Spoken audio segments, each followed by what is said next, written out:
2025 चुनावों का साल है। आज हम चर्चा करने वाले हैं ऐसे 5 भूमिहार नेताओं के बारे में जिन्हें आरजेडी भी तैयार है, जेडी भी तैयार है और पूरी मजबूती के साथ तैयार है। देखिए आज के चर्चा विशेष में हम आज चर्चा करते हैं कि वो भूमिहार 5 ऐसे नेताओं के बारे में चर्चा करते हैं जो आने वाले विधानसभा चुनाव में टिकट मिल सकता है और चुनाव लड़ सकते हैं, और इस पर चर्चा करेंगे हिमांशु सिंह जी। जी बहुत बहुत धन्यवाद आपको भी। देखिए हम लोग आज चर्चा करेंगे कि बिहार के वो 5 भूमिहार मजबूत नेता का नाम, हाँ, जिनके लिए आरजेडी भी दरवाजा खोल कर रखी है, जेडीयू और बीजेपी, यहाँ तक कि चिराग पासवान की भी पार्टी। अच्छा, ये 5 नेता कहीं से भी चुनाव लड़ सकते हैं, किसी भी पार्टी से। लेकिन अब हम दर्शक को बताएं एक एक करके नाम कि आखिर वो 5 नेता है कौन। तो देखिए शुरुआत हम लोग करते हैं, पूरा लिस्ट लिख कर हम लोग लाए। अच्छा, डाटा निकाला हुआ है। एक एक डेटा पर हम लोग बात करेंगे। तो पहला है जहानाबाद विधानसभा सीट। जहानाबाद जी पहला नंबर। जी, जहानाबाद भूमिहार का गढ़ है। यहाँ से पूर्व में अरुण सिंह सांसद रह चुके हैं, भूमिहार के नेता हैं, जो एलजेपीआर के नेता थे, चिराग के पार्टी के। तो यहाँ से सांसद रह चुके हैं जहानाबाद से। और इतिहास गवाह है कि भूमिहार का दबदबा जहानाबाद विधानसभा सीट पर रहा है उदय जी। तो इस बार एक और बड़े भूमिहार नेता हैं, निरंजन केशव प्रिंस। निरंजन केशव प्रिंस जी, वही निरंजन केशव प्रिंस जो जेडीयू के महासचिव जी जेडीयू के महासचिव भी हैं, प्रदेश सचिव हैं जेडीयू के, निरंजन जो प्रिंस हैं। और इस बार मजबूती से चुनाव लड़ने की तैयारी में है, मैदान में कूद चुके हैं। अच्छा जी, और जहानाबाद क्षेत्र का चक्कर भी काटना शुरू कर दिया है। तो देखिए 1 नंबर पर जो है यह निरंजन केशव प्रिंस जो है वह भूमिहार के अच्छे नेता, जेडीयू के प्रदेश सचिव भी हैं। और जहानाबाद कहा जाता है कि भूमिहार बहुल इलाका है, भूमिहारों का संख्या वहाँ ज्यादा है। तो निरंजन केशव प्रिंस वहाँ से मजबूती में अब तैयारी शुरू कर दी है। देखिए 2020 विधानसभा सीट की बात की जाए, जहानाबाद जी की चर्चा कर रहे हैं। तो 2020 में वहाँ से आरजेडी चुनाव जीती थी। अच्छा, 75,000 से अधिक वोट उनको आया था। जिनका नाम था सुदेव यादव, जो वहाँ अभी वर्तमान में विधायक है। आरजेडी की सीट है। तो इस बार जेडीयू, देखिए जेडीयू के खाते में वो सीट जाएगा। और जेडीयू से जो भूमिहार नेता का चर्चा में है, तो उनका नाम है निरंजन केशव प्रिंस, वहां से उतर सकते हैं। तो देखिए अब दूसरे भूमिहार बड़ा नेता की बात की जाए और कौन से सीट से वह चुनाव लड़ेंगे, तो देखिए एक बड़े डॉक्टर है।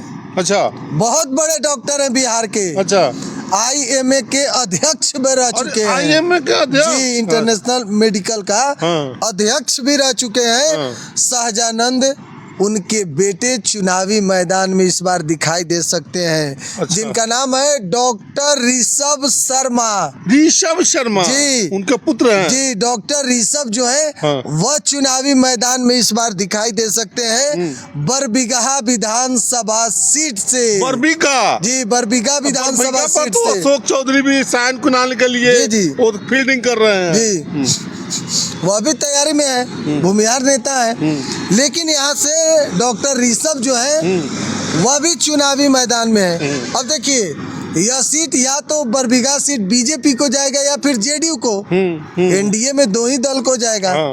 तो दोनों से अपनी यह पकड़ बना रहे हैं कि भाई एनडीए में किसी के खाते में सीट जाए। बीजेपी में जाती है तो भी और जेडीयू में जाती है तो भी पॉइंट अपना बना कर रखे हैं कि भाई इस बार और चुनाव लड़ना है। और फील्डिंग भी पूरी तरीके से डॉक्टर ऋषभ जो है वह तैयारी कर रहे हैं।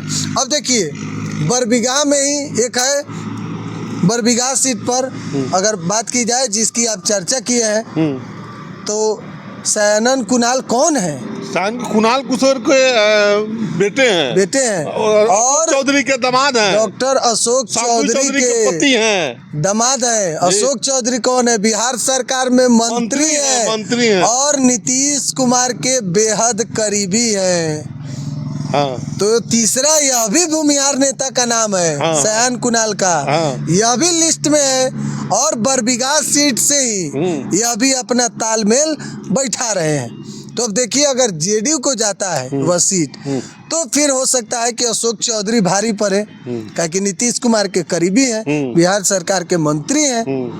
तो वहां से या तो डॉक्टर ऋषभ या सयान कुणाल, दोनों और जाति से। जी, अगर बीजेपी को जाता है तो ज्यादा चांस रखिए डॉक्टर ऋषभ को। अच्छा। तो 3 बड़े भूमिहार नेता का नाम हो गया। हम लोग बता चुके हैं। अब देखिए, चौथा है आप जगदीश शर्मा जी, मंत्री जगदीश शर्मा के बेटे हैं राहुल शर्मा। घोष विधानसभा सीट से चुनावी मैदान में वह तैयारी कर रहे हैं पूरी तरीके से, मजबूती से। देखिए उदय जी, चुनाव में ज्यादा वक्त नहीं है। आप कह सकते हैं कि मुश्किल से 8 महीना कह लीजिए, 6 महीना कह लीजिए, और नीतीश कुमार तो चाह रहे हैं कि जितना जल्दी चुनाव हो जाए। तो देखिए, कहीं ना कहीं वह सीट जो है, घोष जो सीट है, वहाँ से राहुल शर्मा जो है वह चुनावी मैदान में अपना पूरे तरीके से पैठ बना रहे हैं कि भाई यहाँ से चुनाव लड़ा जाए। और एक और भूमिहार नेता हैं जिनकी हम शुरू में ही बात किए, जहानाबाद के पूर्व सांसद अरुण कुमार, उनके बेटे, हाँ उनके बेटे सांसद रहे जी जी, उनके बेटे ऋतुराज सिन्हा भी अब चुनावी मैदान में दिखाई दे सकते हैं आने वाले लोग विधानसभा चुनाव 2025 अरुण कुमार चाह रहे हैं कि भाई अब अपने बेटा को सेट करें और उसी के फिराक में लगे हुए हैं। तो देखिए, ये 5 जो नेता का लिस्ट हम लोग बताए हैं, ये 5 भूमिहार के कद्दावर नेता हैं और अब मजबूती से चुनावी क्षेत्र में लगे हुए हैं। चलिए, बहुत बहुत धन्यवाद सर। तो अभी हमारे साथ चर्चा कर रहे थे बिहार के 5 ऐसे भूमिहार बड़े नेताओं को जिनका आने वाले विधानसभा 2025 में टिकट किसी न किसी पार्टी से मिल सकता है। बाकी आप क्या सोचते हैं वीडियो के बारे में, कमेंट सेक्शन खुला है, कमेंट करके जरूर बताइएगा। आप सभी का बहुत बहुत धन्यवाद।